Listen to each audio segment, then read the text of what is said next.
So let's just change it back to an integer and then go over the concepts that we need to learn today. So we change this to 3 and then this to 4.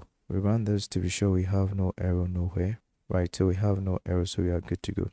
Now, one thing I'd like you guys to note is that another way to have done this particular thing is to this particular syntax is to have said that we are accepting an object from the class T, so whatever class that will be passed, so we are accepting an object from that class, and let's just say that it's going to be an array of that particular class, and that array is to take two objects.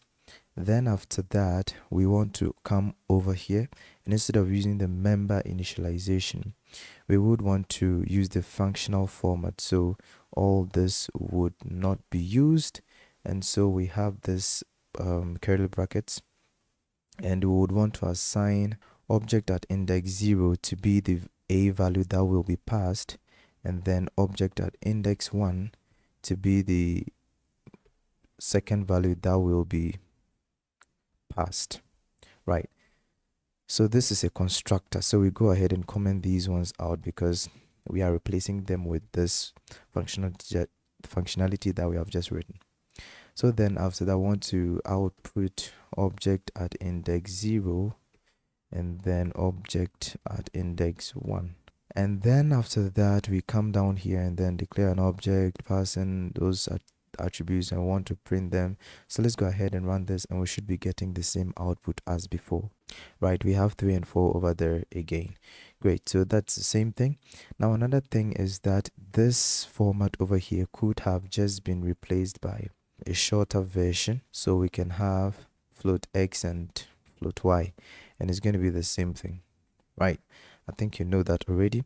Now the next thing I want to look at is, let's say that we have our class called pair of objects, and then after we got our pair of objects, that's going to be, let's say in our case, 3 and 4. After we had our objects 3 and 4, let me clear this because we will not be using this. So after we have our objects 3 and 4 paired from different classes, what we want to do is to find the sum of those ones. So we have a sum already, so what we want to do is to have a dot operator in the pair of objects, so dot sum in that order. So we want to have, let's say, whatever class that we passed here. So if it's T, we want to have T sum over there as such.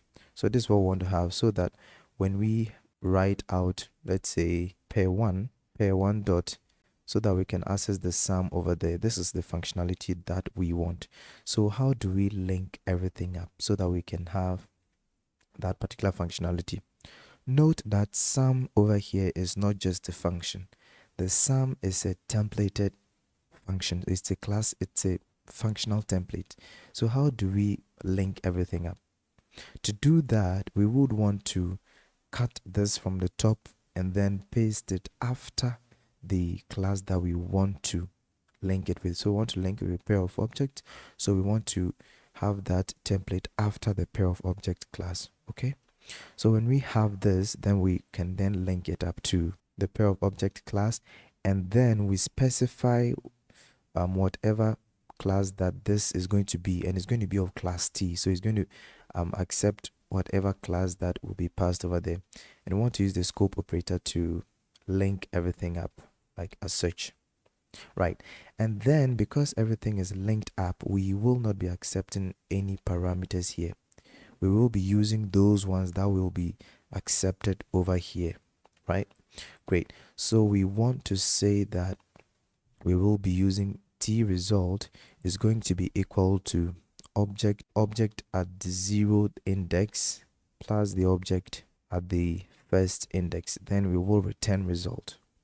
If we had used the member initialization for the constructor, we could have, so that means if we had object 1 and object 2 over here, all we had to do is to say T result is equal to object 1 plus object 2.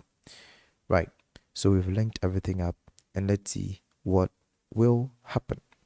So then we have created an object called pair 1, and then we are printing the components and we are summing the components.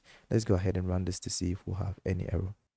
Right, so we have the components output over here as such, but then there was nothing for the pair.sum. Now let's see what the pair.sum does. So the pair.sum, where is it? Right over here. The pair.sum will return result. So it's just returning an answer. It's not returning an object of the class pair of objects. All it is returning is a value, one value. And the type of the return value is specified by the t over here. And the t was this particular t. So the t is an integer. So in that case, we can just go ahead and see out this particular pair of sum because it's just an integer, and an integer can use the C out, right? So we want to just output the sum is that, right? So this is what we want to have.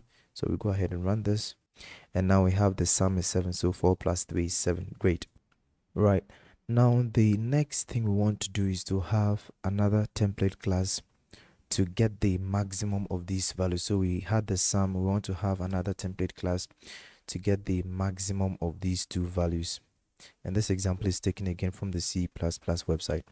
Right, so then how do we go about this? What we have to do is we will be building from the barest ground, like barest. So let's just have a function called int get max, right? And then this will be accepting an int a and then an int b. Then what we want this to do is to create an int result, and then what we want to store in there is the maximum between these two values a and b. So we'll be using the conditional ternary operator, which is the question mark as such.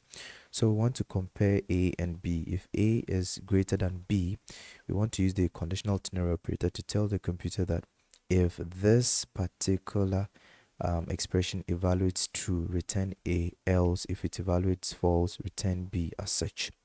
Then we want to return result. Great. So we have a normal function taking integers. If we want to take floats, we have to rewrite this, but then we have learned templating, so we can just use a template. To use a template, we have to use the template keyword, and then we specify the class that this template will be working in. And then after that, we replace all these specific data types with the t to denote that whatever class that we passed is whatever class that the values will be in. So we are replacing all this. So this is now a template. You can accept float, you can accept integers. Now the next thing I want to do is to link it to the pair of object class. So how do we do this? So we can just look at this and this, and we copy that. So what I want to do over here is to link it up with a pair of object class, and then we use these signs and tell the computer that this would be working in class T, and then we use the scope operator to link everything up.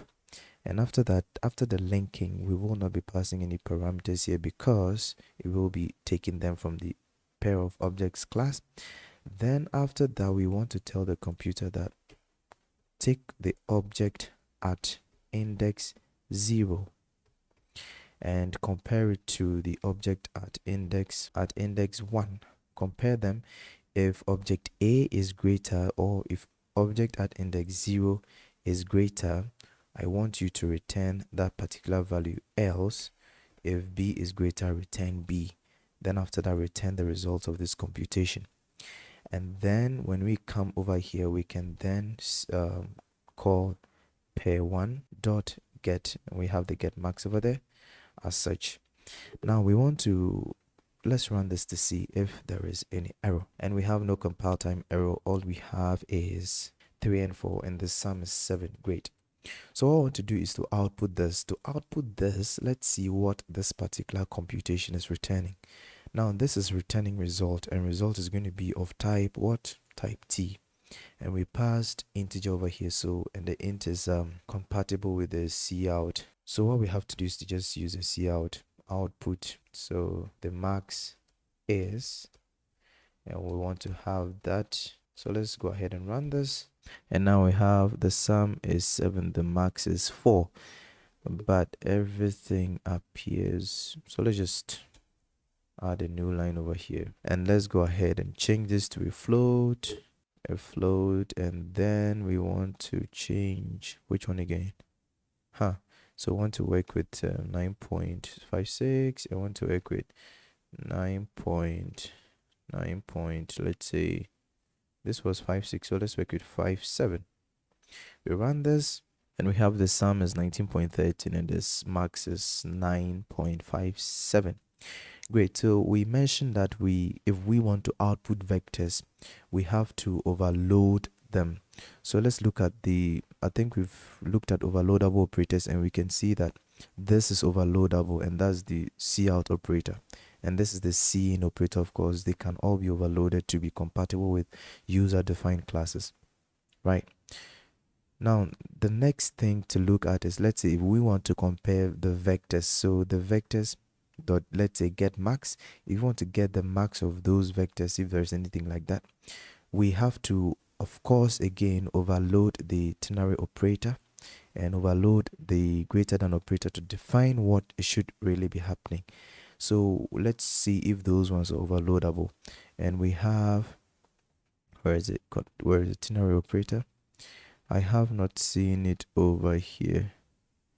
So it's not overloadable because I have not seen it here. Right. So we can't overload that one, right? If we can overload it, then you could leave a comment in the comment section, because I don't know if you can overload it because it's not here. I conclude we can't overload it, right? And there's always trial and error, so you can try it out. If it's overloadable, you leave a comment and we all learn from you, right?